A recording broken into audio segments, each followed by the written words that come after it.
আশা করি সবাই ভালো আছেন, সুস্থ আছেন, সুন্দর আছেন। নিষিদ্ধ, আমি সবসময় বলি নিষিদ্ধের প্রতি মানুষের একটি আকর্ষণ বেশি।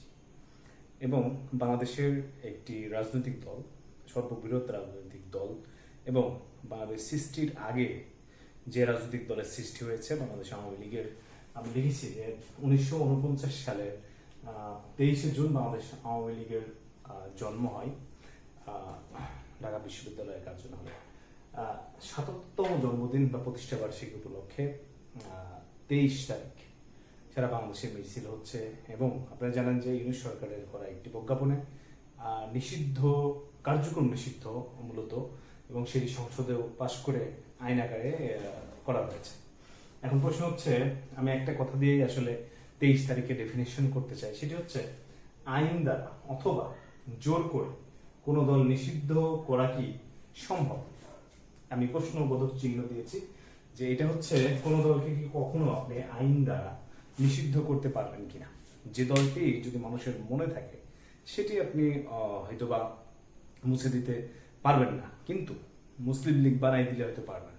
এখন কথা হচ্ছে যে আরেকটা উদাহরণ আপনাদের কাছে দিই, সেটি হয়তোবা এখন অনেকে এটা হাসাহাসি করতে পারেন যে আওয়ামী লীগ কি কম চেষ্টা করেছিল যে জামাতকে নিশ্চিহ্ন করে দেওয়া বা জামাত যাতে মাঠে না থাকে। এটা চিরন্তন সত্য, কেউই চাইবে না যারা প্রতিপক্ষ শক্তিশালী থাকে, কিন্তু দিন শেষে কি সেটা হয়েছে? বিএনপি এবং আওয়ামী লীগ যারা বড় দল, তারা 17 বছর পরে বিএনপি ক্ষমতায় এসেছে না, এটা তো বাস্তবতা। এবং এই দলগুলোকে আপনি নিষিদ্ধ করে রাখতে পারবেন না, এদের হিউজ ফ্যান বেস আছে, এদের হিউজ হচ্ছে ধাপে ধাপে ছেলে করে বাপ করে গেছে, দাদা করে গেছে, তার বাপ করে গেছে ইত্যাদি, একটা শিখর অনেক গভীরে। আপনি কোন দলকে নিষিদ্ধ করতে হলে তাকে জনগণের মাধ্যমে নিষিদ্ধ করতে হবে। সেটি হচ্ছে কি, জনগণের ভোটের মাধ্যমে। আওয়ামী লীগকে ভোটে নিয়ে আসেন, ভোটে নিয়ে এসে জনগণকে দিয়ে একেবারে জিরো বানায় দেন যে আওয়ামী লীগ, এই দেশের জনগণ এই দলকে আর চায় না, তাহলে দেখবেন এই অটোমেটিকলি এই দল হারিয়ে যাবে মুসলিম লীগের মতো। বাট এই দল বিএনপিকে কি আওয়ামী লীগ কখনো শেষ করে দিতে পেরেছে? তবে হ্যাঁ, এটাতে কি হয়, যত আপনি নিষিদ্ধ করবেন মানুষের আকর্ষণ বেড়ে যাবে, যত জোর করে চাপাই রাখবেন তত মানুষের আকর্ষণ বেড়ে যাবে। এবং এই যে একটা কথা শুনছিলাম, রুমিন ফারহানা বলছে না যে আওয়ামী লীগ হচ্ছে বিরোধী দলে খুব ভালো খেলে এবং আন্দোলন সংগ্রামে আওয়ামী লীগ বেস্ট। এটা তো আওয়ামী লীগ সরকারের সময় রুমিন ফারহানা কিন্তু ব্যাপক সমালোচনা আওয়ামী লীগের করেছে, এবং এখন কিন্তু তিনি স্বতন্ত্র সংসদ সদস্য হিসেবে এই কথাগুলো বলতে পারছেন। হয়তো বিএনপি সরকারের মনোনয়ন পেলে এই কথাগুলো বলতে পারতেন না, এবং আরো কঠিন কঠিন কথা সে বলেছেন। তিনি কিন্তু নিষিদ্ধের পক্ষে কথা বলেননি যে নিষিদ্ধ করে আসলে এই দলগুলোকে রাখা যাবে না। শুধু আওয়ামী লীগ নয়, বিএনপিকেও নিষিদ্ধ করে আপনি কখনোই শান্তি প্রতিষ্ঠা করতে পারবেন না। যে দলের এখনো ধরা হচ্ছে যে আওয়ামী লীগ যেবার সব থেকে সম্ভবত 2001 সালে সব থেকে কম ভোট পেয়েছে, সেবারও আওয়ামী লীগ প্রায় 2.5 কোটি ভোট পেয়েছে, সম্ভবত 2,65,00,000 কাছাকাছি ভোট পেয়েছে।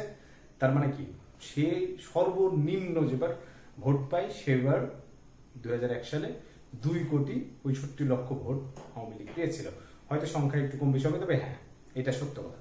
তাহলে এই যে একটা বৃহৎ দল, এবং বিভিন্ন গবেষণায় দেখা যাচ্ছে যে গোলাম মোল্লা রনি তো আওয়ামী লীগের কেউ না, তিনি বলছেন যে এখনো পর্যন্ত বাংলাদেশের 7.5 কোটি মানুষ, যদি আমরা সেটাও না বলি 6 কোটি মানুষ সরাসরি আওয়ামী লীগের সাথে প্রত্যক্ষ পরোক্ষভাবে জড়িত। এই একটা বড় অংশের মানুষকে আপনি নিষিদ্ধ করে দেশে কখনো শান্তি প্রতিষ্ঠা করতে পারবেন না। এটাতে আরো অশান্তি হবে। রাজনৈতিক যাদের অপরাধ আছে তাদের বিচার হয়তো আপনি করতে পারবেন, করেন, সমস্যা নাই, যারা অপরাধ তাদের বিচার করবেন, কিন্তু মানুষের এই চাপকে আপনি কখনোই বেঁধে রাখতে পারবেন না। এই বাস্তবতায় আওয়ামী লীগ কে যত চাপে রাখবেন সেখান থেকে বারুদ তৈরি হবে, বারুদ থেকে আগুন তৈরি হবে, অথবা এই স্রোতকে আপনি যত চেপে রাখবেন তত পাড় ভেঙে যাবে। আবার এই পাড় ভাঙার সাথে সাথে হয়তো বা সেখান থেকে আবার বিদ্যুৎ উৎপন্ন হয়ে যাবে। তাই এই কথাগুলো আমার ছিল যে আওয়ামী লীগকে জোর করে, এই জনগণের দলকে জোর করে নিষিদ্ধ করে রাখাটা খুব একটা সমীচীন হবে বলে আমরা মনে করি না। শুভ দর্শক, সবাই ভালো থাকবেন, সুস্থ থাকবেন, সুন্দর থাকবেন। আওয়ামী লীগের 23শে জুনের প্রতিষ্ঠা বার্ষিকীতে শুভেচ্ছা রইল। এবং ক্লিয়ার কাট কথা, আওয়ামী লীগের যারা তৃণমূল কর্মী আছে তারা কিন্তু শেখ হাসিনার বাইরে কাউকে মানতে চায় না, অথবা নমিনেটেড বাই শেখ হাসিনা, তাদেরকে ছাড়া কেউ আসলে তৃণমূল নেতা মানে না। ভালো থাকবেন সবাই, সাবধানে থাকবেন। আসসালাম।